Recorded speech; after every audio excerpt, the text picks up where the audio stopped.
Suamiku menelepon dengan suara gemetar yang dibuat-buat, mengabarkan kematian ayahku dan mengklaim asuransi 5 miliar telah cair ke rekeningnya. Dia mencemoohku tak dapat apa-apa. Aku hanya tersenyum dingin. Dia tak tahu, ayahku berdiri tegak tepat di sampingku, menatap tajam. Aku tertawa. Sebelum ceritanya dimulai, silakan tulis di kolom komentar dari daerah mana saja teman-teman berasal. Kalian mendengarkan cerita ini sambil aktivitas apa? Nyapu, ngepel, atau rebahan? Yuk, kita simak ceritanya bersama. Matahari pagi baru saja menyelinap masuk melalui celah ventilasi dapur yang sempit. Namun keringat sudah membasahi dahi Hana. Ia adalah definisi istri yang sabar. Seorang wanita yang menelan segala kepahitan rumah tangga demi mempertahankan janji suci pernikahan. Di tangannya, spatula beradu dengan wajan, menciptakan aroma nasi goreng kampung yang sederhana untuk sarapan. Sementara itu, di kamar utama, Dion masih mendengkur keras, terbalut selimut tebal, seolah beban hidup tidak pernah menyentuh kulitnya yang terawat. Dion, suami Hana, adalah pria yang di mata tetangga terlihat necis. Ia selalu keluar rumah dengan pakaian bermerek, rambut tertata rapi dengan pomade mengkilap, dan sepatu yang selalu bersih. Namun, tidak ada yang tahu bahwa di balik penampilan parlente itu, Dion hanyalah seorang pengangguran yang malas. Ia tidak memiliki pekerjaan tetap selama 3 tahun terakhir. Hari-harinya dihabiskan dengan menatap layar ponsel, bukan untuk mencari lowongan kerja, melainkan tenggelam dalam pusaran judi online yang menjanjikan kekayaan instan namun nyatanya hanya memberikan kehancuran perlahan. Pagi itu, ketenangan rumah kontrakan mereka terusik. Bukan oleh kokok ayam, melainkan oleh gedoran kasar pada pagar besi depan rumah. Hana tersentak, hampir menjatuhkan piring yang sedang ia tata di meja makan. Jantungnya berdegup kencang. Ia tahu suara gedoran itu. Itu bukan tamu, dan jelas bukan kurir paket.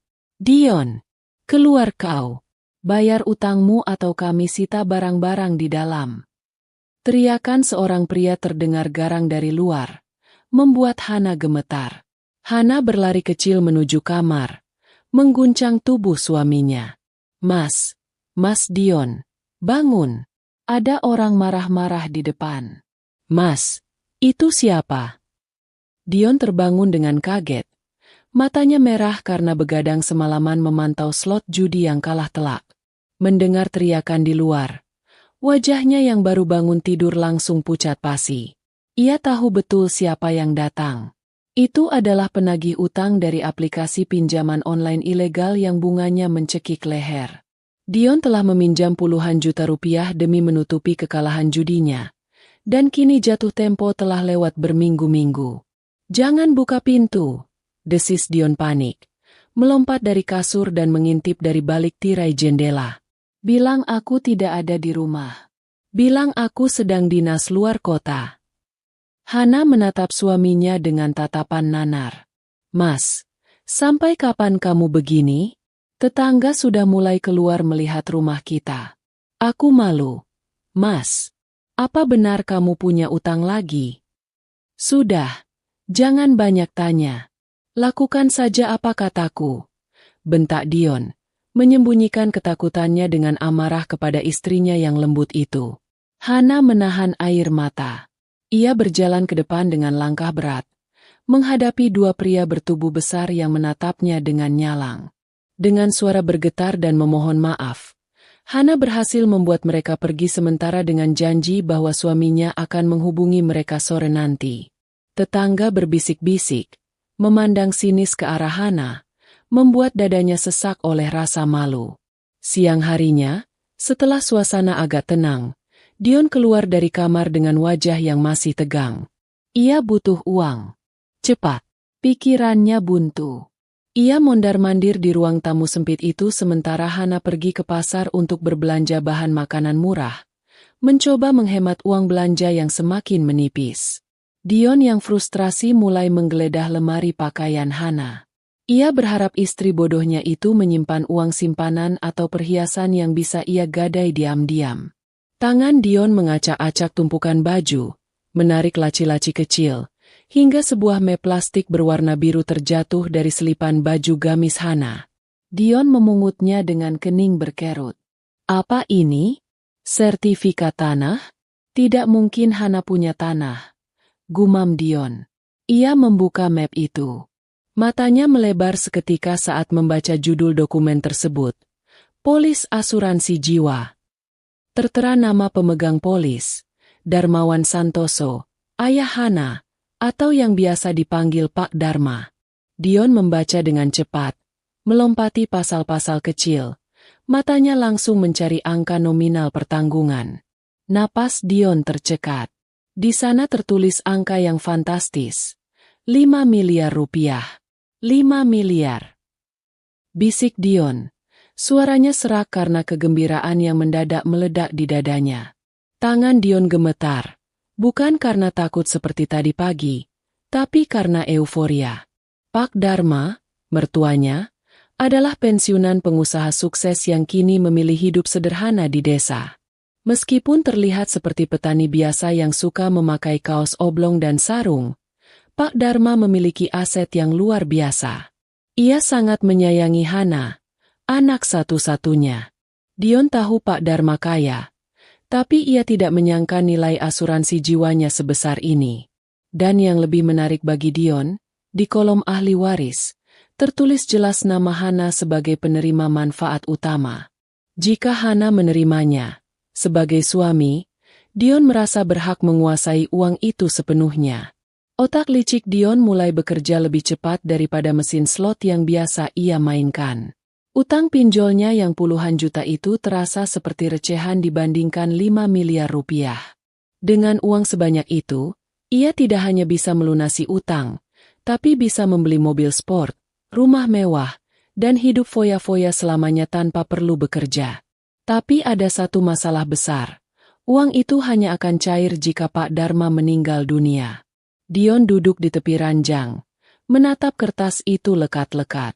Wajah mertuanya yang tua namun sehat bugar terbayang di benaknya. Pak Darma jarang sakit, paling hanya masuk angin biasa.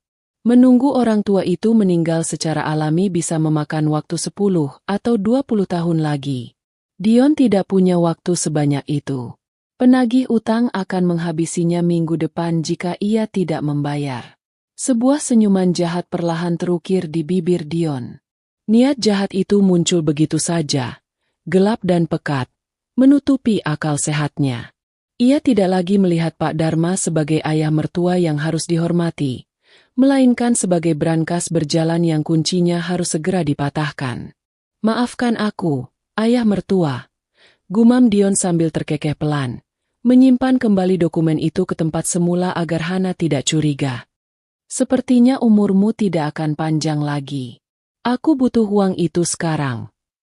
Sore itu, ketika Hana pulang membawa kantong kresek berisi sayuran, ia mendapati Dion sedang duduk di sofa dengan wajah yang sangat berbeda.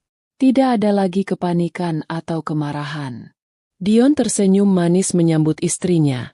Sebuah senyuman palsu yang menyembunyikan rencana keji di baliknya. Menantu benalu itu telah memutuskan. Ia akan memanen harta karun itu dengan tangannya sendiri, bagaimanapun caranya.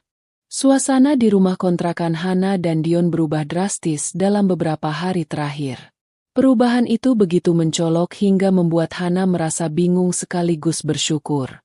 Dion, yang biasanya acuh tak acuh dan lebih sering membentak jika diajak bicara, kini berubah menjadi suami yang sangat manis. Ia mulai bangun lebih pagi, menyeduhkan teh untuk Hana, bahkan memijat pundak istrinya saat Hana kelelahan menjahit pesanan tetangga. Namun, perubahan yang paling aneh adalah perhatian Dion yang tiba-tiba meluap-luap kepada Pak Darma. Sebelumnya, Dion selalu malas jika Hana mengajak berkunjung ke desa atau sekadar menelepon ayahnya. Dion selalu beralasan sibuk atau tidak punya pulsa. Tapi sekarang, hampir setiap malam Dion meminjam ponsel Hana atau menggunakan ponselnya sendiri untuk menelepon Pak Darma. Halo, ayah? Gimana kabarnya hari ini? Obat rematiknya sudah diminum belum? Suara Dion terdengar begitu lembut dan penuh perhatian di telepon. Hana yang sedang melipat pakaian di ruang tengah hanya bisa tersenyum haru mendengar percakapan itu. Ia mengira doa-doanya selama ini telah terkabul. Ia mengira suaminya telah sadar dan ingin memperbaiki hubungan dengan mertuanya. Hana tidak tahu bahwa di balik setiap pertanyaan, "Apa kabar?" yang diucapkan Dion, terselip harapan agar kabar yang diterima adalah kabar buruk, atau setidaknya, sebuah celah untuk melancarkan rencananya. Dion tidak hanya menelepon. Ia mulai mengirimkan paket-paket hadiah ke desa. Bukan barang mahal memang, hanya sekotak martabak manis, kain sarung baru, atau vitamin-vitamin murah yang ia beli di apotek pinggir jalan. Namun bagi Pak Dharma yang sederhana dan merindukan perhatian menantunya, hadiah-hadiah kecil itu sangat berarti. Pak Dharma merasa senang karena mengira Dion akhirnya benar-benar menyayanginya sebagai ayah. "Minggu depan adalah ulang tahun pernikahan kita yang kelima, Han," ucap Dion suatu malam saat mereka sedang makan malam. Hana menatap suaminya dengan mata berbinar. "Iya, Mas. Kamu ingat ternyata." "Tentu saja ingat," dusta Dion dengan lancar. "Sebagai rasa syukur, aku ingin memberikan hadiah spesial. Bukan buat kamu, tapi buat ayah. Aku ingin ayah sehat terus supaya bisa melihat cucu-cucu kita nanti." Hana meletakkan sendoknya. "Tersentuh. Maksud Mas? Aku sudah mendaftarkan ayah untuk ikut medical check-up lengkap di rumah sakit besar di kota sebelah. Kamu tahu kan fasilitas kesehatan di desa kurang bagus. Aku ingin ayah diperiksa menyeluruh. Jantung, gula darah, semuanya. Biar kita tenang." Jelas Dion dengan wajah serius yang meyakinkan. Hana hampir menangis mendengarnya. "Mas Dion, itu pasti mahal. Uang dari mana?" Dion tersenyum menenangkan, memegang tangan Hana. "Ada rezeki sedikit dari teman. Kamu tenang saja. Ini bentuk baktiku pada orang tuamu. Aku sudah atur semuanya. Ayah tinggal berangkat saja." Kenyataannya, tidak ada rezeki dari teman. Dion justru semakin dalam terjerat utang untuk menyewa jasa yang ia perlukan. Rencana Dion sangat rapi. Ia membujuk Pak Dharma melalui telepon agar mau melakukan pemeriksaan kesehatan itu. Awalnya Pak Dharma menolak karena merasa sehat-sehat saja dan tidak ingin merepotkan. Namun Dion dengan lihai memainkan perasaannya. "Ayah, ini permintaan Hana juga. Hana khawatir sama ayah. Tolong ya." "Yah, demi ketenangan hati Hana," bujuk Dion di telepon. Mendengar nama putri kesayangannya disebut, hati Pak Dharma luluh. Ia akhirnya setuju untuk pergi ke kota sebelah pada hari yang ditentukan Dion. Tahap selanjutnya adalah persiapan transportasi. Dion memberitahu Hana bahwa ia akan menyewakan mobil rental lengkap dengan supirnya untuk menjemput Pak Dharma di desa dan mengantarnya ke rumah sakit. "Kenapa tidak kita jemput sendiri saja, Mas? Atau biar ayah naik travel langganan?" tanya Hana, merasa sedikit ganjil. Biasanya Dion pelit luar biasa. Kenapa sekarang mau keluar uang untuk sewa mobil pribadi? "Hana, sayang," potong Dion cepat, menyembunyikan kegugupannya. "Mobil kita kan motor butut. Kasihan ayah kalau dibonceng jauh. Kalau aku jemput pakai mobil sewaan, aku capek nyetir bolak-balik. Biar supir profesional saja yang antar. Lebih aman dan nyaman buat ayah. Ayah tinggal duduk manis." Alasan itu terdengar masuk akal bagi Hana, meskipun hatinya masih menyisakan sedikit tanda tanya. Mengapa Dion yang biasanya perhitungan soal uang 1.000 perak pun kini begitu royal? Namun, rasa bahagia melihat suaminya berbakti menepis segala kecurigaan itu. Hana memilih untuk percaya. Di sebuah warung kopi remang-remang di pinggiran kota, Dion bertemu dengan seseorang. Pria itu bertubuh kekar, wajahnya kasar dengan bekas luka di pipi, dan tatapannya liar. Dia bukanlah supir profesional dari perusahaan rental resmi seperti yang diceritakan Dion pada Hana. Dia adalah Jarod, seorang preman bayaran dan residivis yang dikenal Dion dari lingkungan judi. Ini fotonya, kata Dion sambil menyodorkan foto Pak Dharma. Dan ini alamat penjemputannya. Jarod mengambil foto itu sambil menghisap rokoknya dalam-dalam. Rutenya lewat jalur perbukitan yang sepi itu, kan? Iya, jawab Dion. Suaranya merendah agar tak didengar orang lain. Jalur menuju kota sebelah itu banyak tikungan tajam dan jurang di sisinya. Pastikan semuanya terlihat seperti kecelakaan. Remblong, hilang kendali, apa saja. Yang penting. Dion menelan ludah. Dia tidak sampai ke rumah sakit dalam keadaan hidup. Jarod menyeringai, menampilkan gigi-giginya yang kuning. Beres, bos. Asal bayarannya sesuai kesepakatan. Setengah di depan, setengah setelah paket terkirim ke alam baka. Dion menyerahkan amplop tebal berisi uang tunai. Sisa uang terakhir yang ia dapatkan dari menggadaikan BPKB motor satu-satunya milik Hana diam-diam. Ini uang mukanya. Mobil rental yang kau bawa sudah tua, bannya gundul.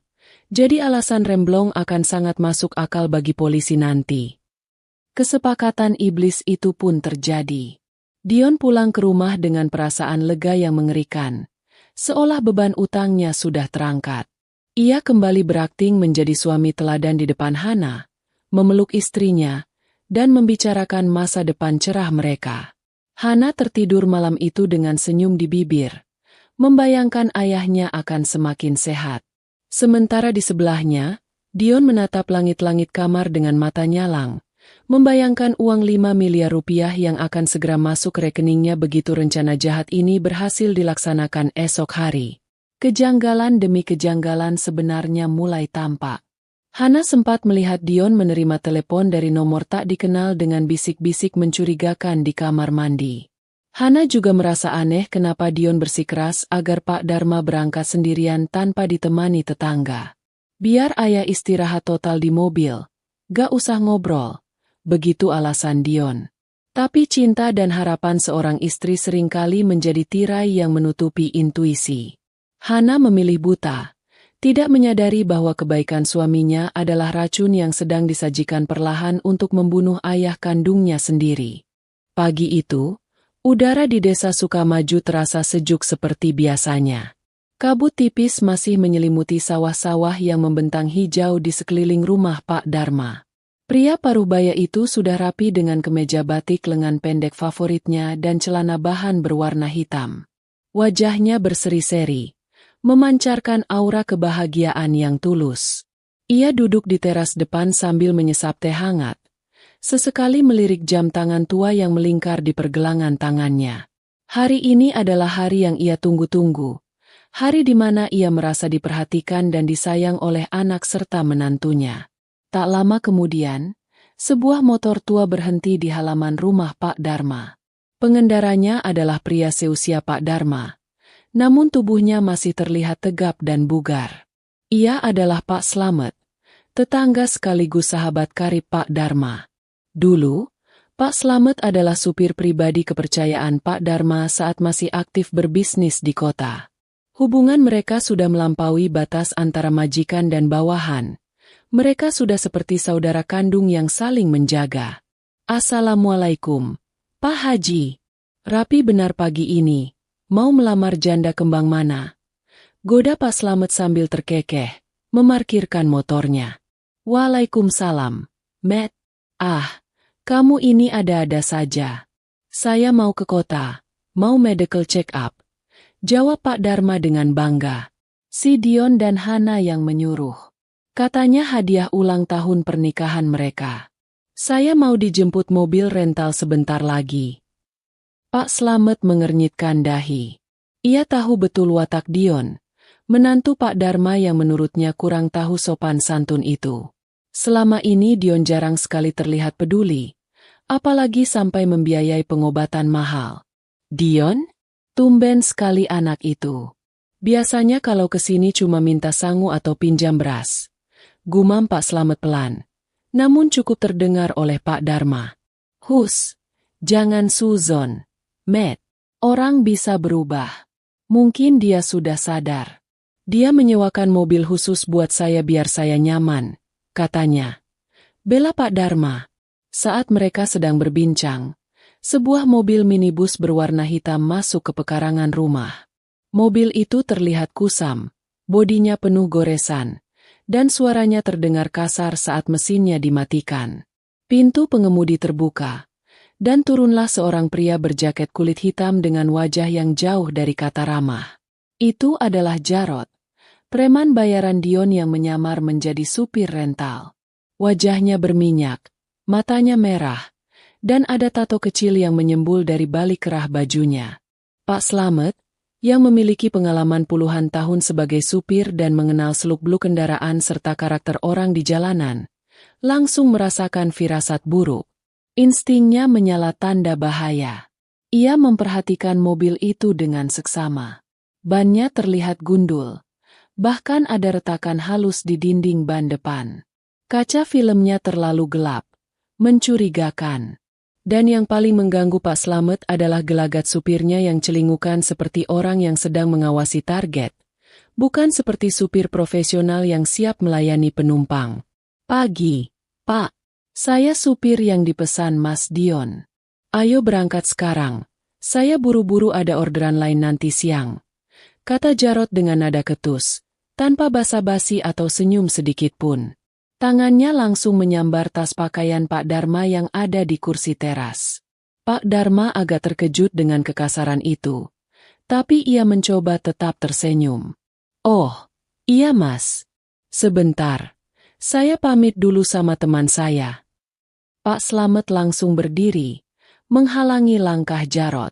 Matanya menatap tajam ke arah pria asing itu. Tunggu sebentar. Kamu supir rental dari perusahaan mana? Kok mobilnya begini? Ban gundul begini mau dipakai bawa orang tua keluar kota? Lewat jalur bukit pula. Jarod melotot, tidak suka diinterogasi. Heh, Pak Tua, jangan banyak protes. Ini urusan saya sama Pak Dharma dan Mas Dion. Mobil ini mesinnya bagus. Cuma luarnya saja begini. Minggir. Pak Slamet tidak bergeming. Ia menoleh pada Pak Dharma. Pak Dharma, saya tidak tenang kalau Bapak pergi sama orang ini. Lihat matanya. Lihat mobilnya. Ini tidak beres. Firasat saya tidak enak. Pak Dharma mulai ragu. Ia juga merasa tidak nyaman melihat wajah beringas Jarod. Namun, ia tidak enak hati membatalkan pesanan Dion. Waduh, gimana ya, Matt? Nanti Dion marah kalau saya tidak jadi berangkat. Bukan tidak jadi berangkat, tapi ganti supir, tegas Pak Slamet. Ia mengambil keputusan cepat. Begini saja, Bapak tidak usah naik mobil dia. Kita pakai mobil saya saja, si kijang tua itu. Saya yang antar Bapak sampai ke rumah sakit. Gratis, tidak usah bayar. Saya juga sekalian mau beli pupuk di kota. Jarod panik. Rencananya bisa berantakan jika Pak Dharma tidak naik mobil yang sudah ia siapkan, atau setidaknya jika ia tidak bisa mengendalikan situasi. Gak bisa gitu dong. Saya sudah dibayar lunas sama Mas Dion. Kalau Bapak gak ikut saya yang kena marah. Pak Dharma, yang lebih percaya pada sahabatnya daripada orang asing yang kasar, akhirnya mengangguk. Maaf ya, Mas Supir. Saya pergi sama Pak Slamet saja. Nanti saya yang bilang ke Dion kalau mobilnya kurang nyaman. Jadi Mas tidak akan dimarahi. Mas boleh pulang. Uang sewanya ambil saja buat Mas. Wajah Jarod memerah menahan amarah. Tapi ia tidak bisa memaksa Pak Dharma masuk ke mobil secara fisik di siang bolong begini. Apalagi ada Pak Slamet yang terlihat siap melawan. Jarod memutar otak. Ia harus melapor pada Dion. Ya sudah kalau begitu. Tapi saya harus lapor dulu ke bos saya. Kalian tunggu sebentar. Jangan berangkat dulu sebelum saya konfirmasi. Seru Jarod dengan nada mengancam. Lalu berjalan menjauh ke balik mobilnya. Berpura-pura menelepon perusahaan rental. Padahal ia menelepon Dion. Bos. Gawat. Target menolak naik mobil saya. Dia mau diantar tetangganya, si Slamet itu, pakai mobil kijang tuanya. Lapor Jarod dengan suara berbisik namun penuh emosi. Di ujung telepon, Dion terdengar mengumpat kasar. Dasar tua bangka merepotkan. Jangan sampai gagal.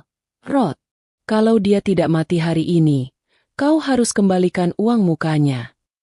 Tenang, bos. Saya ada ide. Mereka sedang masuk ke dalam rumah sebentar. Katanya mau ambil bekal minum. Mobil si Slamet diparkir di samping rumah. Tidak ada pagar. Saya bawa peralatan lengkap di bagasi. Saya akan kerjai mobil si Slamet. Dion terdiam sejenak. Lalu tertawa licik. Bagus. Pastikan remnya habis. Buat seolah-olah mobil tua itu yang bermasalah. Lakukan sekarang. Sementara Pak Dharma dan Pak Slamet masuk ke dapur untuk menuang kopi ke dalam termos bekal, Jarod bergerak cepat. Dengan gesit ia menyelinap ke kolong mobil kijang milik Pak Slamet yang terparkir di halaman samping. Berbekal tang potong baja yang ia ambil dari mobilnya, Jarod mencari selang rem belakang. Dalam hitungan detik, krek! Selang itu terpotong rapi, namun tidak sampai putus total. Hanya tersisa sedikit serat yang akan pecah begitu pedal rem diinjak kuat saat turunan curam nanti. Cairan minyak rem mulai menetes perlahan. Jarod segera keluar dari kolong mobil, membersihkan tangannya, dan kembali berdiri di dekat mobilnya dengan wajah pura-pura kesal. Saat Pak Dharma dan Pak Slamet keluar rumah, Jarod sudah bersiap pergi. Ya sudah, Pak. Saya sudah lapor. Silakan kalau mau pergi sendiri. Saya cabut, katanya ketus. Lalu tancap gas meninggalkan rumah Pak Dharma. Aneh sekali orang itu. Gumam Pak Slamet sambil menggelengkan kepala. Ya sudah, ayo Pak Dharma.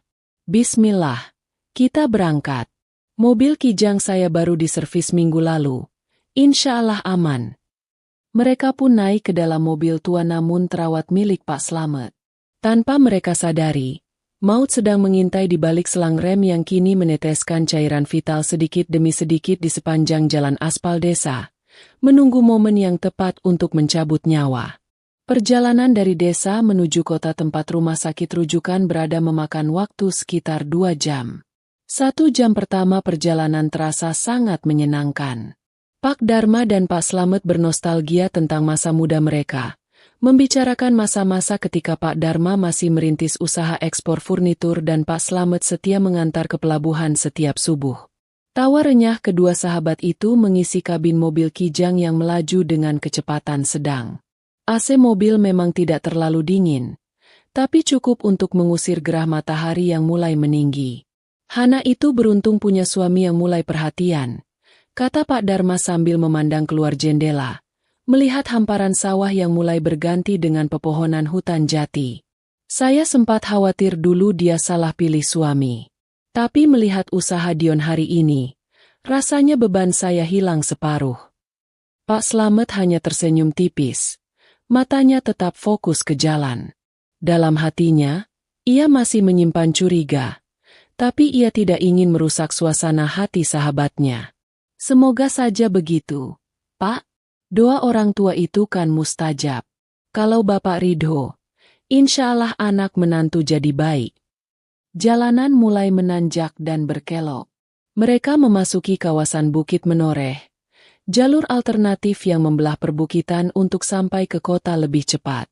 Jalan ini terkenal sepi dan memiliki kontur yang ekstrim. Tanjakan curam yang langsung disambut oleh turunan panjang nan terjal dengan jurang menganga di sisi kiri dan tebing batu cadas di sisi kanan. Nah, ini kita mulai masuk jalur tengkorak, gumam Pak Slamet, mengubah gigi persneling ke gigi rendah. Harus hati-hati di sini. Banyak yang celaka kalau tidak waspada. Mobil merayap naik perlahan. Mesin tua itu menderu, tapi masih bertenaga. Setelah melewati puncak bukit, jalanan mulai menurun tajam. Pemandangan di depan sebenarnya indah, memperlihatkan lembah hijau di kejauhan. Tapi bagi pengemudi, ini adalah tantangan maut. Pak Slamet mulai merasakan ada yang aneh pada injakan pedal remnya. Saat ia menginjak rem sedikit untuk mengurangi kecepatan di tikungan pertama, pedal terasa lebih dalam dari biasanya. Loh! Gumam Pak Slamet. Ia mencoba mengocok pedal rem, menginjaknya berkali-kali. Kenapa, Matt? Tanya Pak Dharma yang mulai menyadari perubahan raut wajah sahabatnya. Remnya kok ngempos ya? Pak Slamet mulai berkeringat dingin. Jalanan semakin menurun curam. Kecepatan mobil bertambah secara alami karena gaya gravitasi. Speedometer bergerak naik, 40 km per jam, 50 km per jam, 60 km per jam.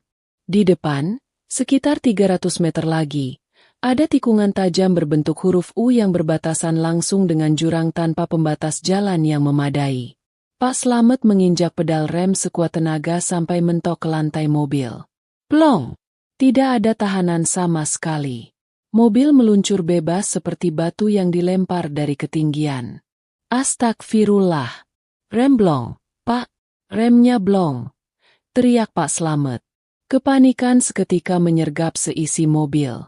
Wajah Pak Dharma pucat pasi. Ia mencengkeram pegangan tangan di atas pintu erat-erat. Ya Allah! Terus gimana ini, Matt? Awas jurang! Pak Slamet berusaha tetap tenang di tengah kepanikan. Pengalamannya puluhan tahun sebagai supir diuji saat ini. Jika ia membanting setir ke kiri, mereka akan terbang ke dalam jurang sedalam ratusan meter dan tamat riwayatnya. Jika ia menarik rem tangan mendadak dalam kecepatan tinggi di jalan berpasir, mobil bisa terbalik berguling-guling. Pegangan kencang, Pak. Tundukkan kepala. Saya akan tabrakan ke tebing. Seru Pak Slamet. Hanya itu satu-satunya cara untuk menghentikan laju mobil tanpa masuk jurang. Pak Slamet memutar setir ke kanan dengan kasar, mengarahkan sisi kiri mobil ke arah tebing tanah liat yang keras. Bra-aak. Suara benturan keras terdengar mengerikan. Bodi samping mobil kijang itu beradu dengan dinding tebing.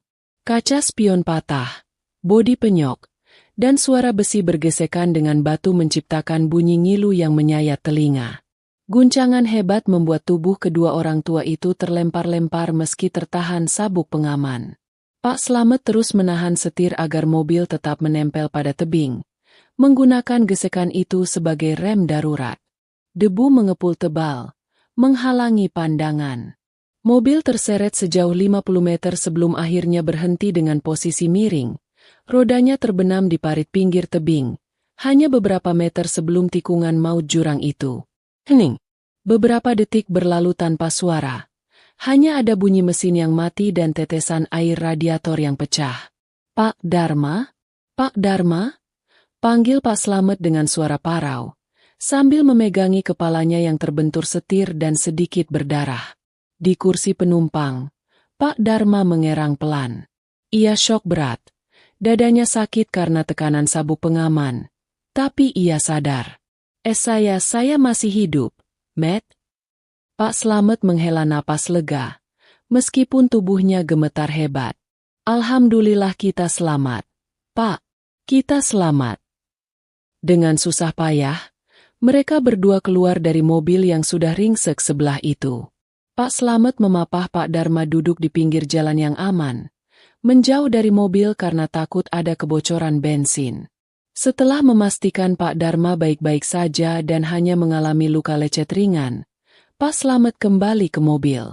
Rasa penasarannya tak bisa dibendung. Ia tahu mobilnya baru diservis. Tidak mungkin remblong tiba-tiba tanpa sebab.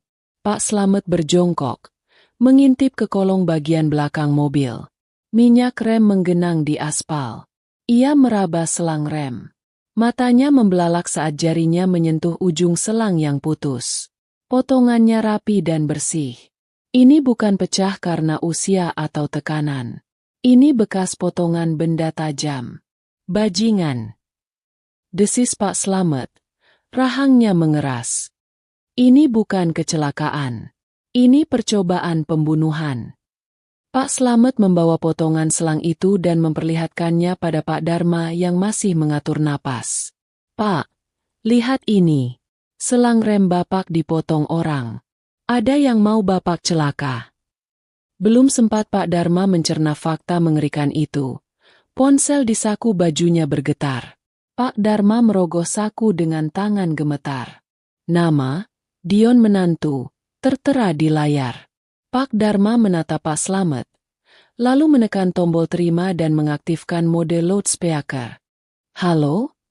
Suara Pak Dharma terdengar lemah. "Halo, Ayah." Suara Dion terdengar di ujung sana.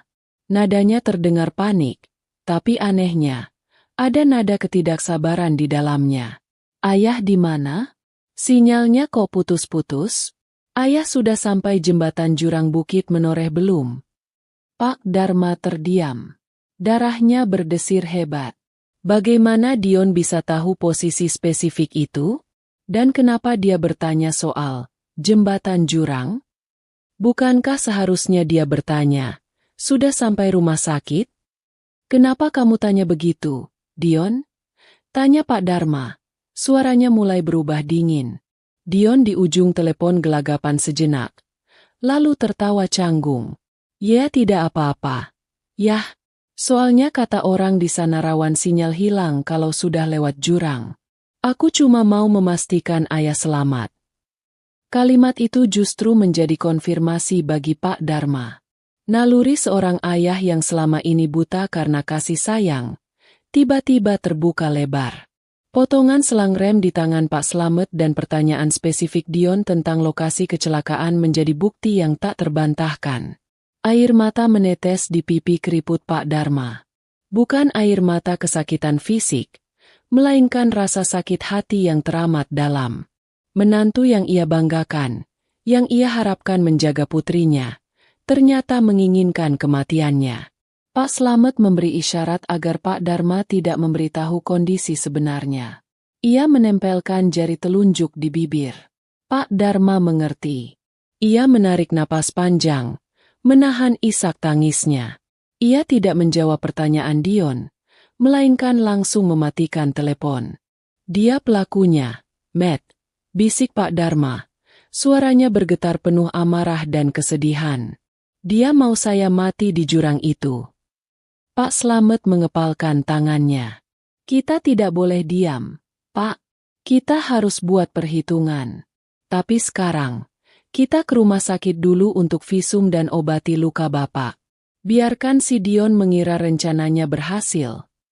Di kejauhan, sirine mobil patroli polisi yang kebetulan lewat terdengar mendekat. Pak Dharma menatap langit biru yang cerah, bersumpah dalam hati bahwa air mata palsu menantunya akan ia balas dengan pelajaran yang tidak akan pernah dilupakan seumur hidup. Sandiwara sesungguhnya baru saja dimulai. Suasana di unit gawat darurat Rumah Sakit Umum Daerah terasa begitu menyesakkan. Bau alkohol yang menyengat bercampur dengan aroma obat-obatan membuat perut siapapun yang tidak terbiasa akan terasa mual. Namun, bagi Hana, semua itu tidak terasa. Ia berlari menyusuri lorong rumah sakit dengan napas memburu, mengabaikan teguran satpam yang memintanya untuk tidak berlari. Air matanya sudah kering di pipi, menyisakan jejak kepanikan yang luar biasa. Beberapa jam yang lalu, ia menerima telepon dari Pak Slamet. Suara tetangganya itu terdengar gemetar namun tegas, memintanya segera datang ke rumah sakit karena ada insiden di jalan. Jantung Hana serasa berhenti berdetak saat itu.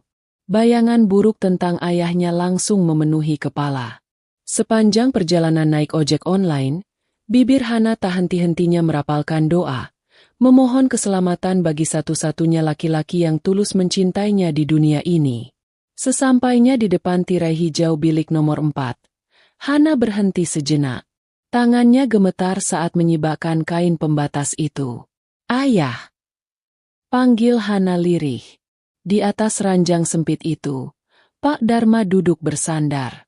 Ada perban melilit di keningnya dan beberapa plester menutupi luka lecet di lengan. Namun, ia sadar. Ia hidup. Matanya terbuka dan langsung menatap Hana dengan sorot teduh yang menenangkan. "Hana, nak." Suara Pak Dharma terdengar parau. Hana langsung menghambur memeluk ayahnya. Tangisnya pecah seketika, menumpahkan segala ketakutan yang ia pendam sejak tadi. Alhamdulillah, ya Allah, terima kasih. Hana pikir ayah kenapa-napa. Hana takut sekali, Yah. Pak Dharma mengelus punggung putrinya dengan lembut, membiarkan Hana menangis sepuasnya.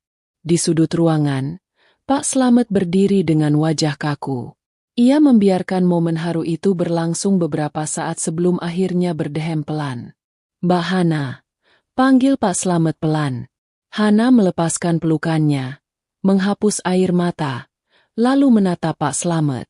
Pak Slamet, terima kasih sudah menjaga ayah. Apa yang terjadi? Kata Mas Dion, mobilnya bagus.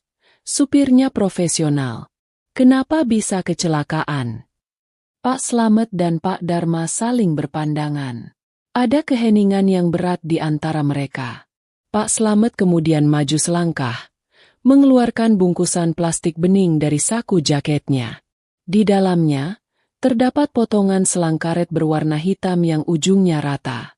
Ini bukan kecelakaan biasa, Mbak, kata Pak Slamet dengan nada serius yang membuat bulu kuduk Hana meremang. Rem mobil saya blong di turunan curam bukit menoreh.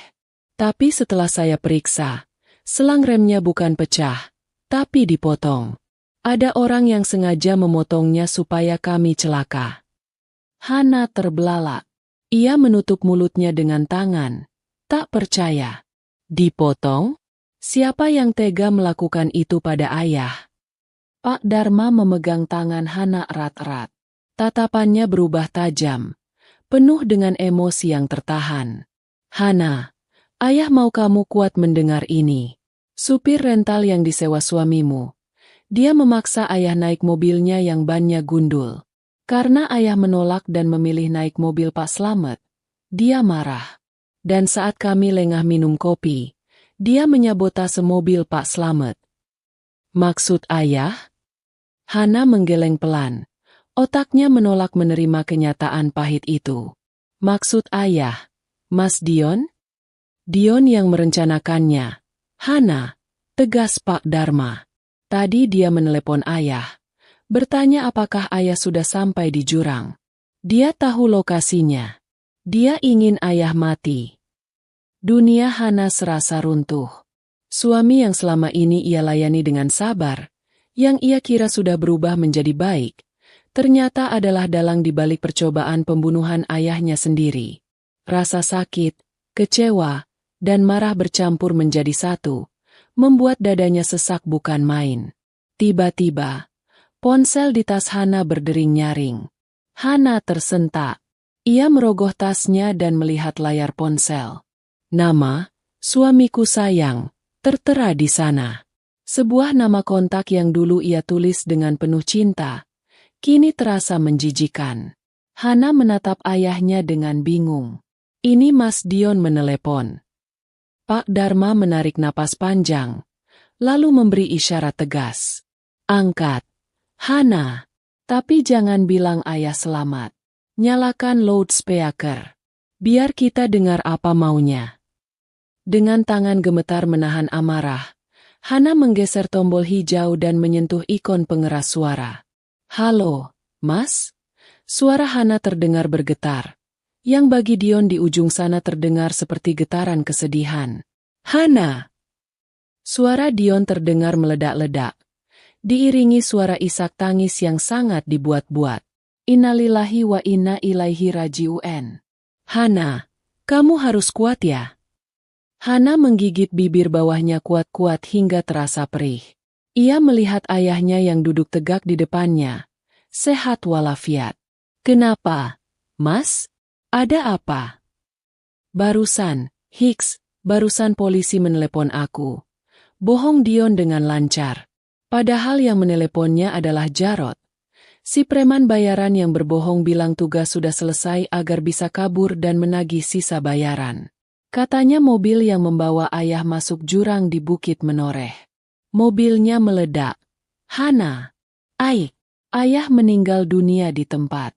Jenazahnya hangus tidak bisa dikenali. Hening sejenak di ruangan UGD itu.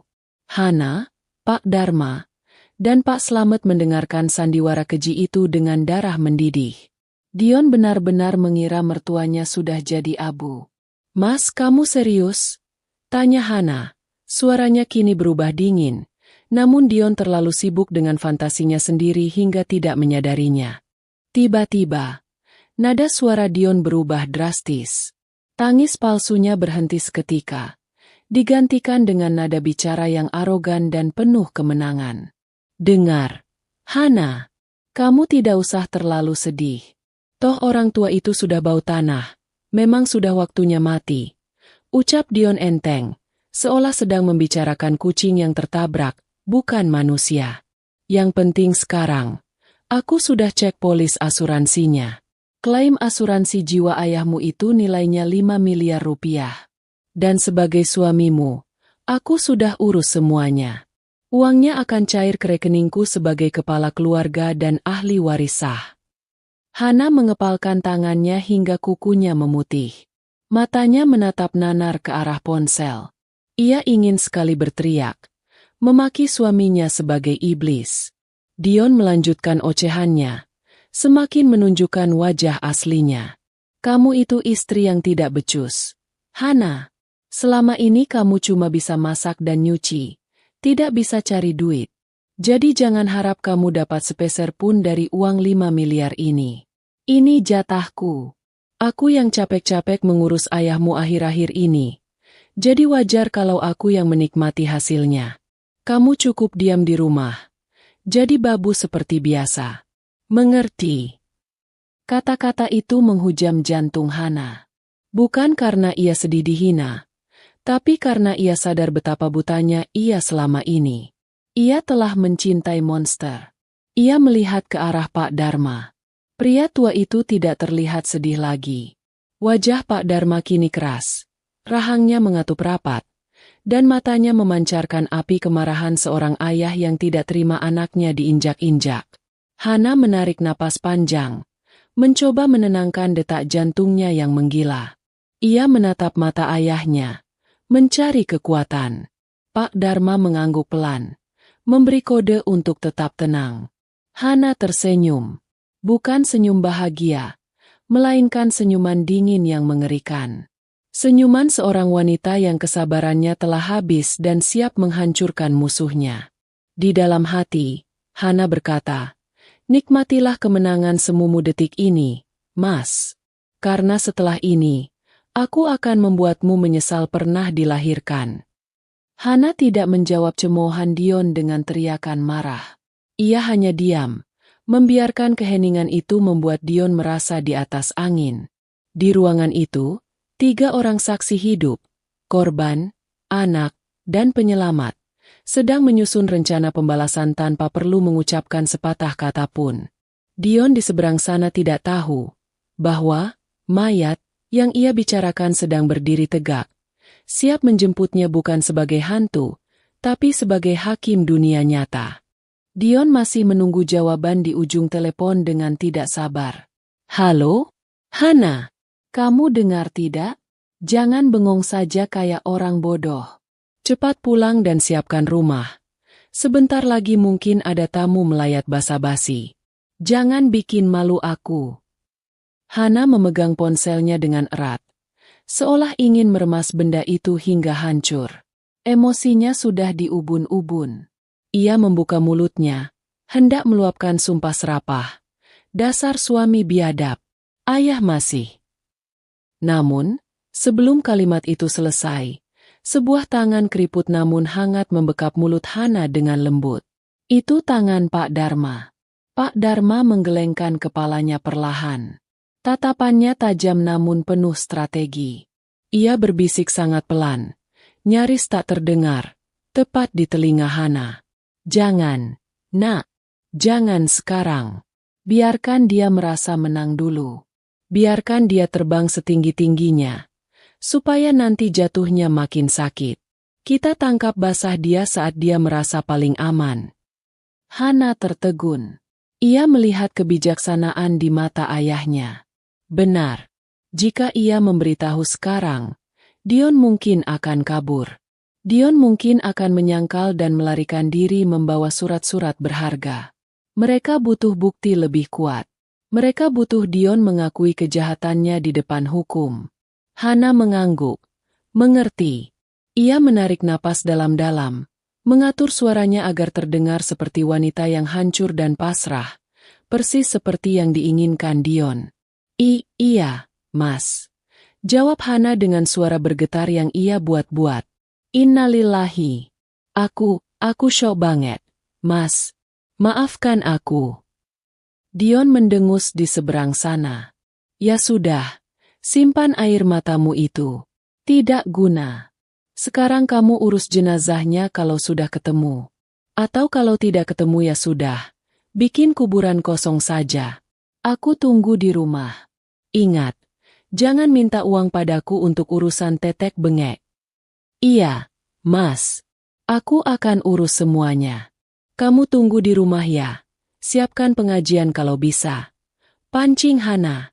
Halah, pengajian buang-buang duit. Sudah, cepat pulang. Klik. Sambungan telepon diputus sepihak oleh Dion. Begitu telepon mati, Hana langsung lemas dan jatuh terduduk di kursi tunggu. Air matanya kembali menetes. Kali ini karena rasa jijik yang luar biasa. Aku tidak menyangka dia sejahat itu. Yah, selama ini aku tidur di samping iblis. Pak Slamet menepuk bahu Hana. Sabar, Mbak Hana. Gusti Allah mboten sar. Tuhan tidak tidur. Sekarang kita harus lapor polisi. Kebetulan keponakan saya ada yang bertugas di polsek sini. Kita atur strategi. Sementara itu, di rumah kontrakan, suasana hati Dion sedang berbunga-bunga. Begitu menutup telepon, ia langsung melempar ponselnya ke sofa dan berteriak kegirangan. Yes! Yes! Akhirnya! Dion melompat-lompat seperti anak kecil yang baru dapat mainan baru. Mampus kau tua bangka. 5 miliar. 5 miliar jadi milikku. Ia berlari ke arah cermin di dinding, merapikan rambutnya sambil tersenyum lebar pada bayangannya sendiri. Dion, kau memang jenius. Utang lunas, hidup kaya raya, dan istri bodoh itu pasti nurut saja kalau diancam cerai. Tanpa membuang waktu, Dion mengambil kembali ponselnya. Hal pertama yang ia lakukan bukanlah menelepon Ustadz untuk menyiapkan doa, bukan juga memberi kabar pada kerabat. Ia membuka aplikasi belanja online. Jarinya dengan lincah memasukkan berbagai barang mewah ke dalam keranjang belanja. Jam tangan emas, sepatu limited edition, hingga motor sport impiannya. Ia belum membayarnya karena uang belum cair. Tapi sensasi memilih barang-barang itu sudah membuatnya mabuk kepayang. Tak puas hanya belanja virtual, Dion membuka daftar kontak dan menelepon seseorang. Nama kontak itu disamarkan menjadi bengkel langganan. Padahal itu adalah nomor selingkuhannya, seorang janda muda teman judinya. Halo, sayang? Sapa Dion dengan nada merayu. Siap-siap ya. Malam ini kita pesta. Rencana sukses besar. Si tua itu sudah lewat. Besok atau lusa uang cair. Kita langsung booking tiket liburan ke Bali. Tinggalkan kontrakan kumuh ini. Terdengar suara pekikan manja dari seberang. Serius? Beb? Kamu hebat banget. Istrimu gimana? Dia gampang. Nanti aku kasih uang receh juga diam. Kalau rewel, tinggal ku tendang. Rumah ini dan isinya sekarang kan punyaku. Jawab Dion sombong. Ia kemudian berjalan ke dapur, membuka kulkas, dan mengambil minuman dingin. Ia meneguknya sambil membayangkan hidupnya yang akan berubah total. Ia merasa menjadi raja. Ia merasa tak tersentuh.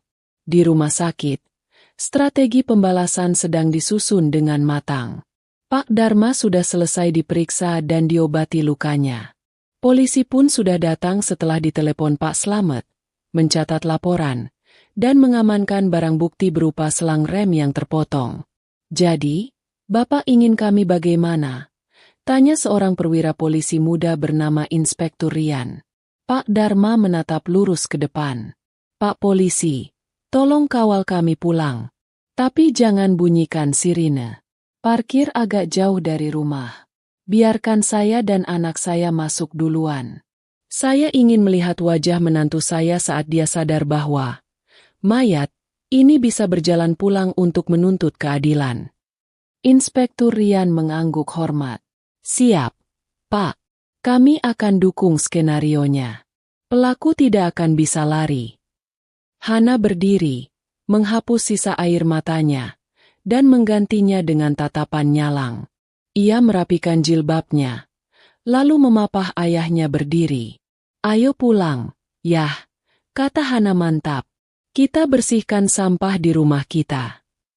Mereka pun berjalan keluar rumah sakit. Langit sore mulai berwarna jingga kemerahan, seolah menjadi latar belakang yang sempurna untuk drama pembalasan yang akan segera terjadi.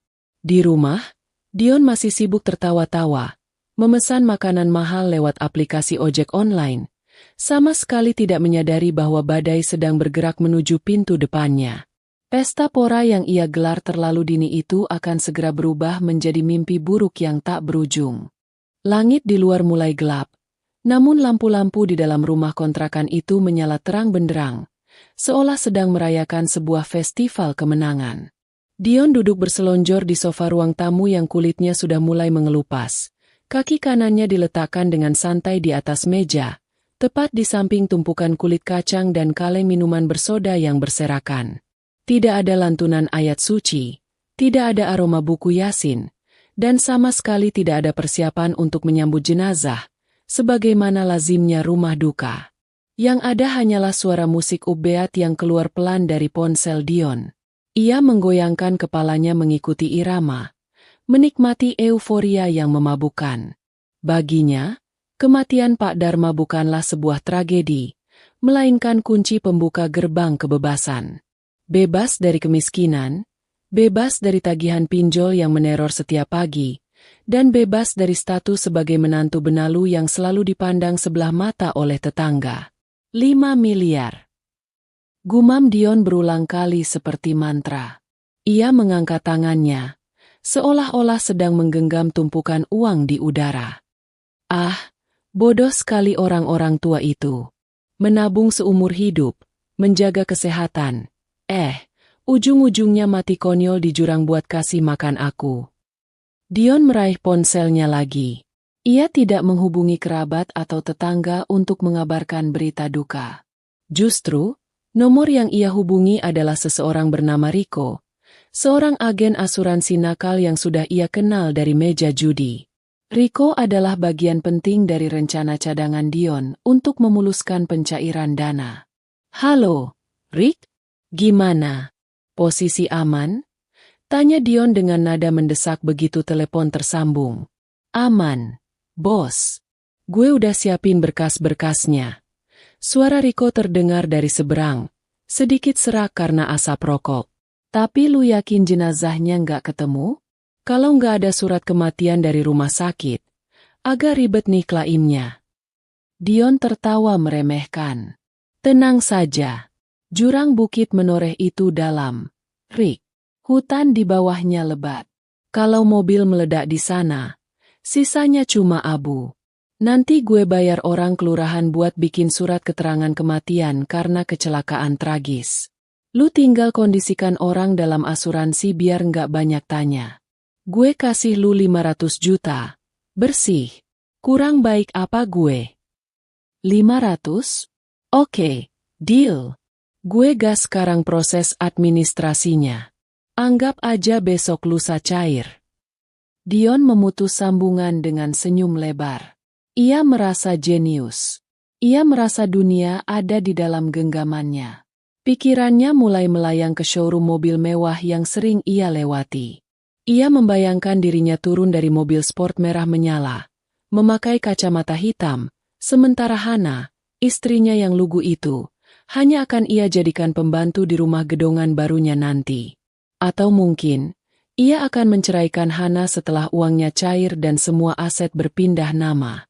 Toh, tanpa ayahnya, Hana hanyalah wanita lemah yang tidak punya sandaran. Rasa percaya diri yang berlebihan membuat Dion semakin bertingkah. Ia bangkit dari sofa dan berjalan mengelilingi rumah sempit itu. Matanya menyapu setiap sudut ruangan dengan tatapan jijik. Lemari jelek. Buang, katanya sambil menendang lemari bufet tua. Karpet murahan. Bakar, gumamnya saat menginjak karpet ruang tengah. Langkahnya terhenti di depan dinding ruang tamu. Di sana, tergantung sebuah foto keluarga berbingkai kayu jati. Foto itu diambil 5 tahun lalu saat pernikahannya dengan Hana. Di tengah foto, Pak Dharma duduk di kursi pelaminan, tersenyum bangga sambil memegang bahu Dion.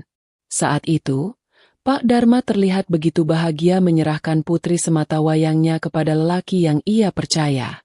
Dion menatap wajah Pak Dharma di foto itu dengan tatapan benci.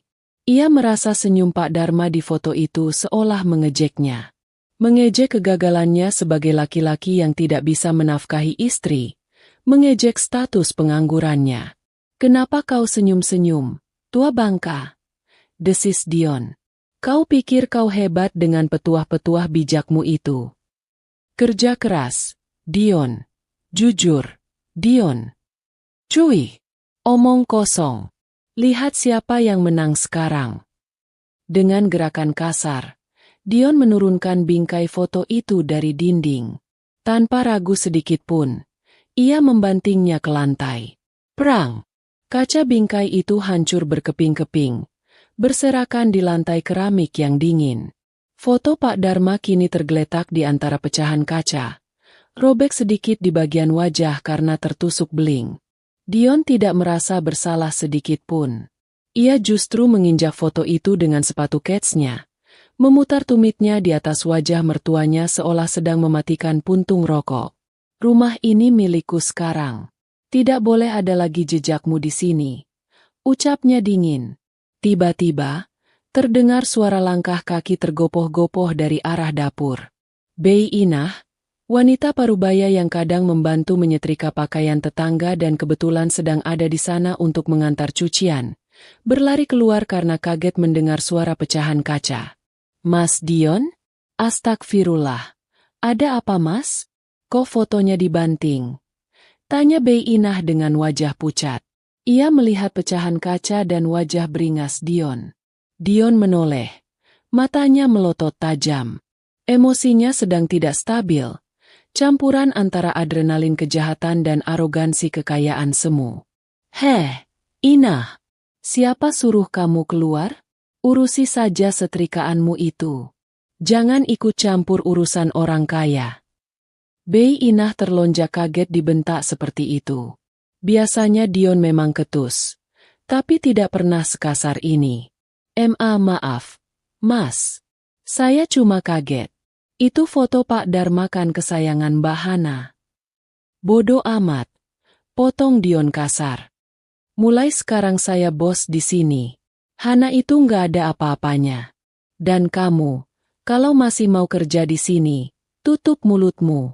Atau sekalian saja kamu pergi. Saya bisa sewa pembantu yang lebih muda dan lebih gesit. Pergi sana."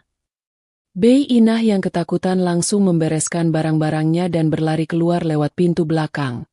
Tidak berani menatap mata Dion yang seperti orang kerasukan. Dion mendengus puas. Ia merasa memiliki kuasa mutlak. Ia baru saja mengusir orang, menghancurkan barang, dan tidak ada konsekuensi apapun. Ia merasa tak tersentuh hukum maupun karma. Di luar rumah, malam semakin larut. Angin berhembus kencang menggoyangkan pepohonan, membawa hawa dingin yang menusuk tulang. Namun Dion tidak merasakannya. Ia kembali duduk di sofa, membuka aplikasi pemesanan makanan online. Kali ini ia memesan steak mahal dan pizza ukuran jumbo, makanan yang selama ini hanya bisa ia lihat di iklan.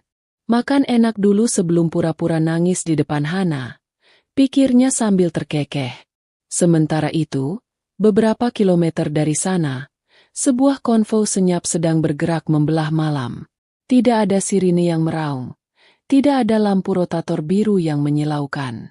Sebuah mobil polisi tipe minibus melaju dengan kecepatan sedang, diikuti oleh mobil kijang tua milik Pak Slamet yang bodinya penyok sebelah. Di dalam mobil polisi itu, Hana duduk di kursi tengah. Wajahnya datar. Matanya menatap kosong ke jalanan yang tersorot lampu depan. Di sampingnya, Pak Dharma duduk tenang. Tangannya menggenggam tangan Hana erat-erat. Genggaman tangan ayah yang kasar namun hangat itu memberikan kekuatan yang luar biasa bagi Hana. "Kamu siap, Nak?" tanya Pak Dharma lembut. Hana menoleh, menatap wajah ayahnya yang penuh kerutan namun masih memancarkan wibawa. "Siap." "Yah."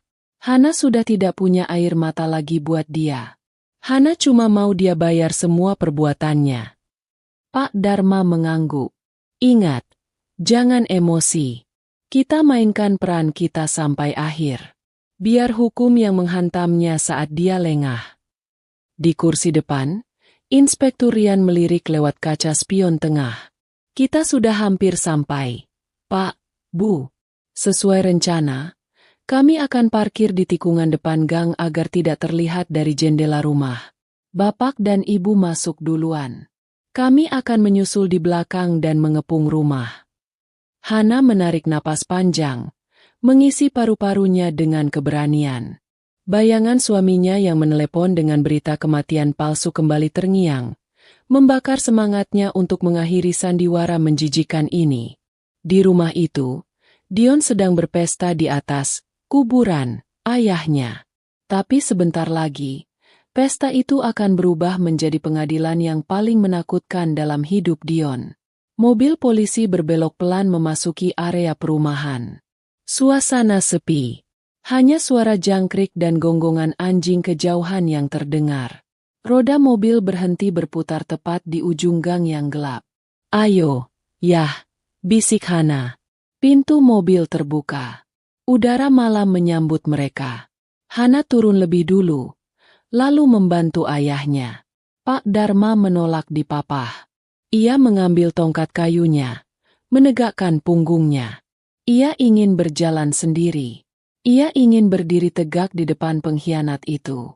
Mereka berjalan beriringan menuju rumah yang lampunya paling terang di blok itu. Setiap langkah kaki mereka di aspal adalah detak waktu yang menghitung mundur kehancuran Dion. Di dalam rumah, Dion baru saja menyelesaikan potongan pizza terakhirnya saat ia mendengar suara motor kurir berhenti di depan. Atau setidaknya ia pikir itu kurir.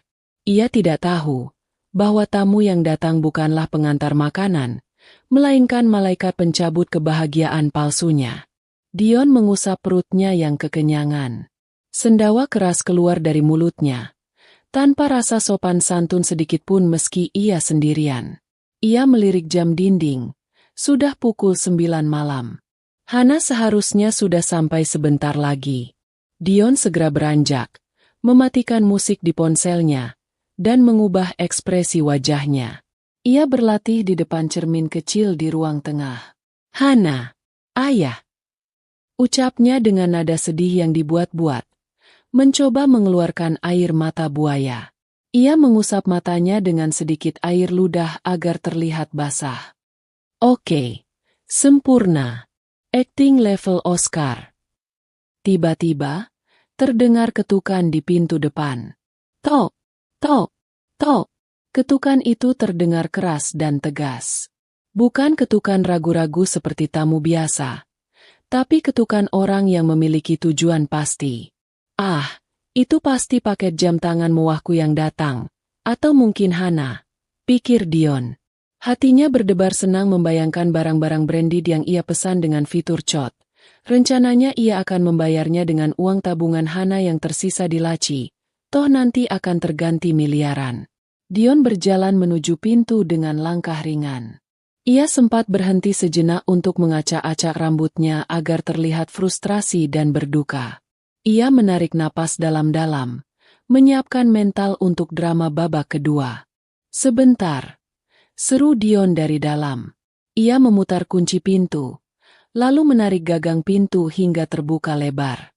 Di hadapannya, berdiri seorang wanita bergamis hitam legam dengan kerudung yang menutupi sebagian wajahnya. Itu Hana.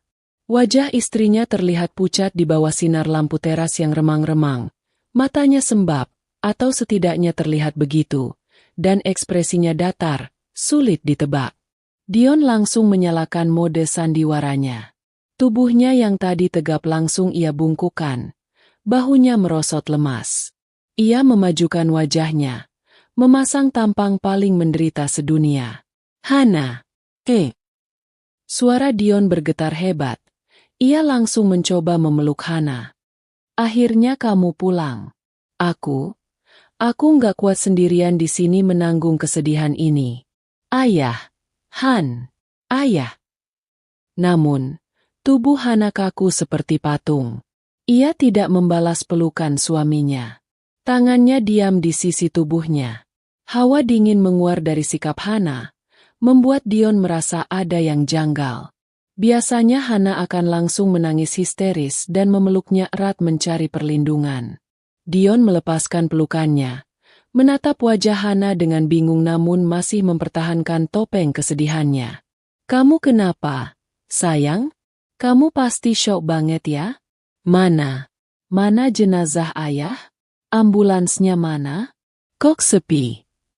Dion celingukan ke arah jalanan gelap di belakang Hana. Ia berharap melihat mobil jenazah atau setidaknya keramaian orang mengantar. Tapi jalanan itu kosong. Sepi senyap. Mana jenazahnya, Hana? Desak Dion. Mulai terdengar tidak sabar. Jangan bilang kamu tinggalkan di rumah sakit. Kita harus segera kuburkan. Biar urusan asuransi. Maksudku, biar ayah tenang di alam sana. Hana mengangkat wajahnya perlahan. Tatapannya menusuk tajam ke manik mata Dion. Untuk pertama kalinya selama bertahun-tahun menikah, Dion melihat keberanian yang mengerikan di mata istrinya yang penurut itu. Mas Dion sedih ayah meninggal? Tanya Hana dengan suara rendah, datar, tanpa emosi. Dion tergeragap. Ya sedihlah. Gila kamu. Dia kan mertuaku. Sudah kuanggap ayah kandung sendiri. Kenapa kamu tanya begitu? Oh, begitu. Hana mengangguk pelan. Sudut bibirnya terangkat sedikit, membentuk senyum sinis yang membuat nyali Dion menciut seketika. Kalau Mas Dion kangen sama ayah, Mas nggak perlu sedih. Maksudmu? Kening Dion berkerut. Jantungnya mulai berdegup tidak enak. Hana mundur satu langkah, lalu menggeser tubuhnya ke samping kiri, memberikan ruang pada bayangan gelap yang berdiri di balik pilar teras yang tidak terlihat oleh Dion sebelumnya. Ayah ada di sini kok, ucap Hana santai. Dion membelalakan matanya. Napasnya tercekat di tenggorokan. Dari balik bayangan pilar, sesosok tubuh tua berjalan maju perlahan. Suara ketukan tongkat kayu beradu dengan lantai teras terdengar seperti dentang lonceng kematian bagi Dion. Tak, tak, tak. Cahaya lampu teras perlahan menyinari wajah sosok itu. Kerutan di wajahnya. Tatapan matanya yang tajam setajam elang, dan perban putih yang melilit di keningnya. Itu Pak Dharma. Hidup. Bernapas. Dan sangat marah. Ayah? Suara Dion tercekat. Nyaris tak terdengar. Wajahnya yang tadi merah karena akting menangis, kini berubah pucat pasi, seputih kertas. Kakinya gemetar hebat hingga lututnya beradu. Ia mundur selangkah. Hampir tersandung ambang pintu. Hantu. Ini hantu. Hana, kenapa kamu bawa hantu ke rumah? Jerit Dion histeris. Menunjuk-nunjuk wajah Pak Dharma dengan jari telunjuk yang gemetaran. Pak Dharma tidak menjawab teriakan itu. Ia melangkah masuk melewati ambang pintu, memaksa Dion terus mundur hingga terpojok ruang tamu, tepat di dekat pecahan kaca bingkai foto yang tadi ia banting. Pak Dharma berhenti, menumpukan berat badannya pada tongkatnya. Ia menatap menantunya dari ujung kaki hingga ujung kepala dengan tatapan jijik. Kenapa mundur? Dion? Katanya kamu rindu? Katanya kamu sedih saya mati. Suara Pak Dharma berat dan menggelegar, memenuhi ruangan sempit itu. Atau kamu sedih karena uang 5 miliarmu melayang? Dion merasa lututnya lemas. Ia jatuh terduduk di lantai, tepat di atas pecahan kaca bingkai foto yang ia hancurkan tadi. Rasa perih menyengat pantat dan tangannya, tapi rasa takut di dadanya jauh lebih besar. Otaknya berusaha mencerna apa yang terjadi. Jarod bilang mobilnya masuk jurang. Jarod bilang dia mati. Kenapa dia ada di sini? Ampun. Ayah ini salah paham. Gagap Dion. Keringat dingin membanjiri sekujur tubuhnya. Aku tadi cuma dapat kabar bohong. Aku korban prank. Yah, sumpah. Aku senang ayah hidup. Alhamdulillah. Dion mencoba meraih kaki Pak Dharma. Hendak bersujud memohon ampun dengan jurus tipu daya terakhirnya. Jangan sentuh ayah, bentak Hana keras. Hana melangkah maju, berdiri di antara suaminya dan ayahnya layaknya perisai. Simpan sandiwaramu, Mas. Kami sudah tahu semuanya. Jembatan jurang, kan? Kamu tanya spesifik soal itu di telepon tadi. Dari mana kamu tahu kecelakaannya di sana kalau bukan kamu yang merencanakannya? Dion terdiam. Mulutnya menganga seperti ikan kekurangan oksigen. Skakmat. Ia tidak bisa mengelak dari detail itu. Dan kalau kamu masih mau menyangkal. Sebuah suara berat lain muncul dari arah pintu. Pak Slamet masuk, membawa kantong plastik berisi selang rem yang putus. Di belakangnya, Inspektur Rian dan 2 anggota polisi berseragam lengkap masuk dengan wajah tegas. Tangan mereka sudah memegang borgol. Ini buktinya, kata Pak Slamet. Melempar kantong plastik itu ke hadapan Dion. Selang rem yang dipotong rapi. Supir bayaranmu, si Jarod, sudah kami tangkap di perbatasan kota setengah jam yang lalu. Dia sudah bernyanyi, merdu sekali soal siapa yang menyuruhnya. Dunia Dion runtuh seketika. Ruang tamu yang tadi terasa seperti istana raja, kini menyempit menjadi sel penjara. Ia melihat sekeliling. Makanan mewah yang ia pesan masih hangat di meja. Musik di ponselnya sudah mati. Dan di depannya berdiri orang-orang yang siap menghukumnya. Inspektur Rian maju, mengeluarkan borgol perak yang berkilau. Saudara Dion, Anda kami tangkap atas tuduhan percobaan pembunuhan berencana dan penipuan asuransi. Anda punya hak untuk diam, tapi saya sarankan Anda simpan tenaga Anda untuk menangis di sel nanti. Dion tidak bisa melawan saat tangan polisi menariknya berdiri dan memutar lengannya ke belakang. Klik!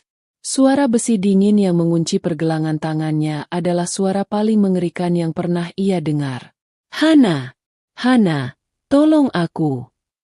Dion meronta, menatap istrinya dengan tatapan memelas yang kini asli ketakutan. Aku suamimu. Han!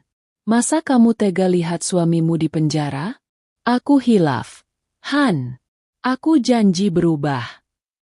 Hana menatap suaminya yang sedang diseret polisi itu. Tidak ada lagi rasa cinta di matanya. Yang tersisa hanya rasa lega. Ia merogoh tasnya, mengeluarkan sebuah amplop coklat yang sudah ia siapkan, bukan dari pengacara, tapi tulisan tangannya sendiri di atas kertas segel. Hana melemparkan amplop itu ke wajah Dion. Itu surat gugatan cerai dariku, kata Hana dingin. Rumah ini dikontrak pakai uang ayah. Barang-barang di sini dibeli pakai uang ayah. Kamu tidak punya apa-apa di sini selain dosamu. Bawa pergi air mata palsumu itu. Mas, aku sudah muak. Dion diseret keluar rumah, melewati teras tempat ia tadi berdiri sombong, melewati tetangga-tetangga yang mulai berkumpul karena penasaran dengan mobil polisi. Teriakan minta tolong Dion perlahan menjauh, ditelan kegelapan malam, menyisakan Hana dan Pak Dharma di ruang tamu yang kini hening. Pak Dharma menatap putrinya, lalu merentangkan tangannya. Hana langsung memeluk ayahnya erat-erat. Kali ini, ia menangis lega. Rumah itu memang berantakan karena ulah Dion, tapi malam ini, udara di dalamnya terasa jauh lebih bersih dan segar dari sebelumnya. Benalu itu telah dicabut hingga ke akar-akarnya. Malam itu, Sirine mobil polisi yang akhirnya dinyalakan saat meninggalkan kompleks perumahan menjadi musik pengantar tidur yang paling mengerikan bagi Dion. Ia duduk terjepit di kursi belakang mobil patroli, diapit oleh dua petugas bertubuh kekar yang membisu. Tangan Dion yang terborgol di belakang punggung terasa kaku dan perih. Namun rasa sakit fisik itu tidak sebanding dengan kekacauan yang terjadi di dalam kepalanya. Tatapan para tetangga yang mengintip dari balik pagar, bisik-bisik ibu-ibu yang biasanya ia sapa dengan angkuh, serta tatapan dingin Hana yang berdiri di teras rumah. Semuanya berputar-putar seperti kaset rusak yang terus mengulang adegan kehancurannya. Di dalam mobil yang melaju membelah keheningan malam menuju kantor polisi, Dion masih mencoba menyusun alibi. Otaknya yang licik bekerja keras mencari celah. Ia berpikir untuk menyalahkan Jarod sepenuhnya.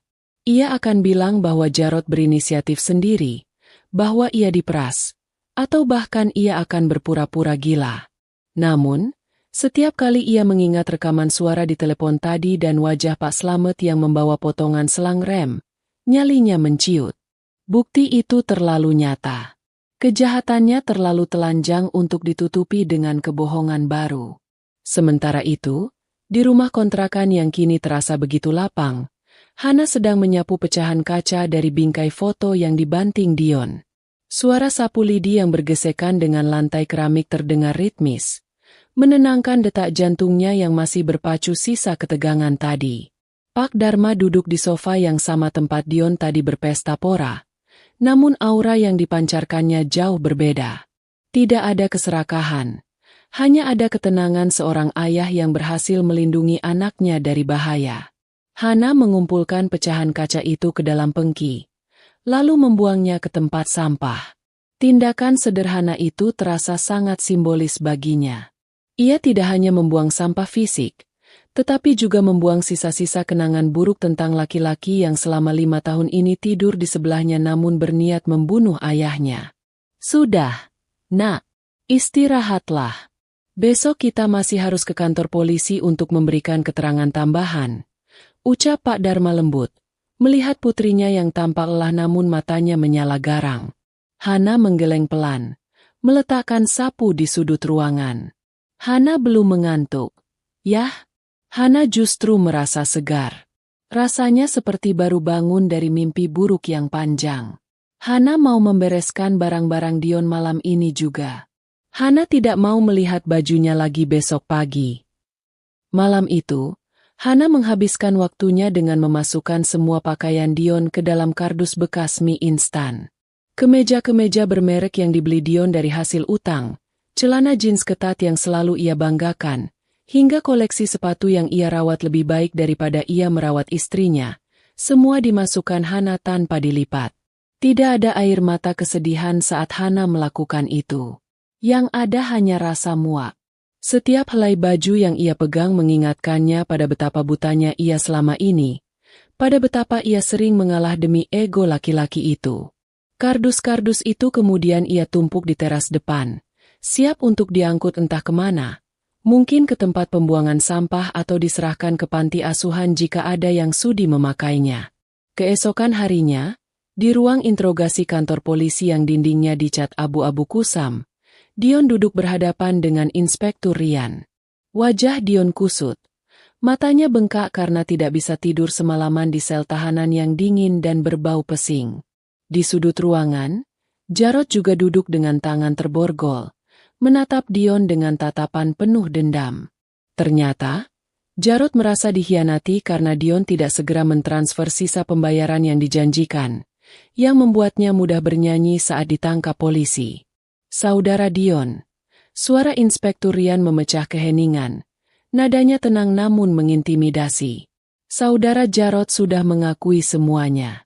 Dia bilang Anda yang menyuruhnya memotong selang rem mobil Pak Slamet, karena Pak Dharma menolak naik mobil rental yang sudah disiapkan. Anda juga menjanjikan bayaran 50 juta rupiah jika kecelakaan itu berhasil menewaskan mertua Anda. Apa Anda masih mau menyangkal? Dion menelan ludah. Tenggorokannya terasa kering seperti gurun pasir. Ia melirik Jarod yang menyeringai sinis. Itu fitnah, Pak. Saya tidak pernah menyuruh membunuh. Saya cuma suruh kasih pelajaran sedikit biar ayah mau menurut sama saya. Kasih pelajaran dengan memotong rem di jalur Bukit Menoreh. Potong Inspektur Rian sambil melempar berkas foto TKP ke atas meja. Foto-foto itu memperlihatkan kondisi mobil Kijang yang ringsek menghantam tebing dan jejak minyak rem yang tercecer. Itu bukan pelajaran, Dion. Itu eksekusi mati. Dan kami juga sudah memeriksa ponsel Anda. Ada riwayat percakapan dengan agen asuransi bernama Riko tentang pemalsuan dokumen kematian, serta riwayat pencarian, cara mencairkan asuransi jiwa tanpa jenazah di mesin pencari. Bukti digital tidak bisa bohong. Dion terdiam 1000 bahasa. Pertahanannya runtuh total. Ia menyadari bahwa Riko, teman sekongkolnya, pasti juga sudah diciduk atau akan segera diciduk. Jaring hukum telah mengepungnya dari segala arah. Ia menundukkan kepala dalam-dalam. Bahunya terguncang. Bukan karena menyesal telah berniat jahat, tapi menyesal karena rencananya yang ia pikir jenius ternyata begitu rapuh dan bodoh. Di ruang tunggu, Hana duduk ditemani Pak Dharma dan pengacara keluarga yang baru saja disewa Pak Dharma pagi itu. Ketika polisi menggiring Dion keluar untuk dipindahkan ke sel tahanan tetap, pandangan mereka bertemu. Dion yang melihat Hana langsung meronta, mencoba mendekat. Hana, tolong cabut laporannya. Teriak Dion histeris. Air mata dan ingus bercampur di wajahnya yang kucel. Aku suamimu, Han. Ingat janji pernikahan kita. Dalam suka dan duka. Kamu berdosa kalau memenjarakan suamimu sendiri. Hana berdiri perlahan. Ia tidak mundur, tidak juga gemetar. Ia berjalan mendekati batas garis polisi, menatap suaminya dengan sorot mata yang dingin. Sedingin es. Janji pernikahan itu sudah kamu hancurkan saat kamu memegang gunting untuk memotong rem mobil ayah. Mas, ucap Hana dengan suara lantang yang didengar oleh seluruh orang di ruangan itu. Kamu bukan suamiku lagi. Kamu hanyalah orang asing yang mencoba membunuh ayahku demi uang. Nikmati istana, barumu di penjara. Jangan harap aku akan datang menjenguk. Dion diseret paksa oleh petugas. Teriakan memelasnya perlahan menghilang di lorong gelap menuju sel tahanan. Itu adalah kali terakhir Hana melihat wajah laki-laki yang pernah ia cintai itu dalam jarak dekat. Proses hukum berjalan dengan cepat karena bukti yang sangat kuat dan berlapis. Dalam persidangan yang digelar sebulan kemudian, hakim menjatuhkan vonis hukuman maksimal untuk percobaan pembunuhan berencana, ditambah pasal penipuan dan pemalsuan dokumen. Dion dijatuhi hukuman 20 tahun penjara. Saat palu hakim diketuk, tok tok tok, suara itu terdengar begitu merdu di telinga Hana dan Pak Dharma. Jauh lebih indah daripada janji manis apapun yang pernah diucapkan Dion. Di sisi lain, proses perceraian juga berjalan mulus. Pengadilan agama mengabulkan gugatan cerai Hana secara fair stake karena Dion yang berada di penjara tidak bisa memberikan perlawanan berarti dan bukti KDRT psikis serta percobaan pembunuhan sudah lebih dari cukup sebagai alasan. Hana resmi menyandang status janda. Namun, berbeda dengan stigma masyarakat yang sering memandang janda dengan sebelah mata, Hana merasa status itu adalah lencana kebebasannya. Ia merasa seperti burung yang akhirnya keluar dari sangkar emas palsu yang penuh duri. Rumah kontrakan itu akhirnya dikembalikan kepada pemiliknya. Hana memutuskan untuk kembali ke desa bersama ayahnya. Ia ingin memulai hidup baru di tempat di mana udaranya bersih, tetangganya tulus, dan tidak ada bayang-bayang keserakahan kota yang hampir merenggut nyawa orang yang paling ia sayangi. Sebelum meninggalkan kota, Hana sempat berhenti di sebuah jembatan penyeberangan. Ia mengeluarkan cincin kawinnya dari saku tas, menatapnya sebentar, lalu melemparnya jauh-jauh ke sungai yang mengalir keruh di bawah sana. Cincin itu tenggelam, membawa serta masa lalu kelam yang tidak perlu diingat lagi. 2 tahun telah berlalu sejak peristiwa mengerikan di Bukit Menoreh itu. Di sebuah lembaga pemasyarakatan yang padat dan pengap, seorang narapidana kurus kering sedang menyikat lantai kamar mandi umum yang kotor. Kulitnya yang dulu terawat dan bersih kini kusam, penuh dengan bekas gigitan nyamuk dan luka gores. Rambutnya yang dulu selalu rapi dengan pomade mahal, kini dicukur botak asal-asalan. Pria itu adalah Dion. Hidup di penjara bagaikan neraka dunia bagi Dion. Ia tidak hanya kehilangan kebebasannya, tetapi juga kehilangan harga dirinya. Di dalam sel, ia menjadi bulan-bulanan narapidana lain yang lebih senior. Utang-utang judinya di luar sana ternyata memiliki tangan panjang. Beberapa narapidana suruhan penagih utang sering mengerjai Dion, mengambil jatah makannya, memaksanya memijat kaki mereka, atau sekadar memukulnya jika mood mereka sedang buruk. Dion sering duduk merenung di pojok sel saat malam tiba, menatap jeruji besi yang dingin. Penyesalan selalu datang terlambat, dan bagi Dion, penyesalan itu datang dengan rasa sakit yang luar biasa. Ia sering membayangkan, seandainya dulu ia bersyukur memiliki istri sebaik Hana dan mertua sebaik Pak Dharma. Seandainya ia bekerja halal meski gajinya kecil, mungkin saat ini ia sedang makan malam hangat di rumah, bercanda dengan istri, atau mungkin menimang anak. Tapi kata, seandainya, tidak bisa memutar balik waktu. Keserakahannya akan harta instan telah membakar jembatan menuju masa depan yang cerah. Suatu hari, seorang sipir melempar koran bekas ke dalam sel. Dion memungutnya dengan malas, berniat menggunakannya sebagai alas tidur. Namun, matanya tertuju pada sebuah artikel di halaman ekonomi mikro. Ada foto seorang wanita cantik berhijab yang sedang tersenyum lebar di tengah hamparan kebun organik yang subur, didampingi oleh seorang pria tua yang tampak sehat dan berwibawa. Judul artikel itu berbunyi, "Sukses mengembangkan pertanian organik modern, Hana Santoso bawa desa Sukamaju tembus pasar ekspor." Tangan Dion gemetar memegang koran itu. Itu Hana, istrinya, mantan istrinya. Wajah Hana di foto itu terlihat jauh lebih muda dan bercahaya dibandingkan saat bersamanya dulu. Tidak ada lagi guratan lelah atau mata sembab. Hana terlihat seperti wanita pengusaha yang sukses dan bahagia. Di sampingnya, Pak Dharma berdiri tegak memegang tongkat komando kelompok tani, tersenyum bangga ke arah kamera. Artikel itu menceritakan bagaimana Hana mengambil alih pengelolaan lahan tidur milik ayahnya, menerapkan ilmu manajemen modern, dan memberdayakan ibu-ibu desa untuk memproduksi keripik sayur dan beras organik premium. Omset usahanya kini mencapai ratusan juta per bulan. Angka yang dulu Dion impikan dari judi, kini didapatkan Hana dengan kerja keras dan kejujuran. Dion meremas koran itu. Air matanya menetes jatuh ke lantai semen yang kotor. Rasa sesak memenuhi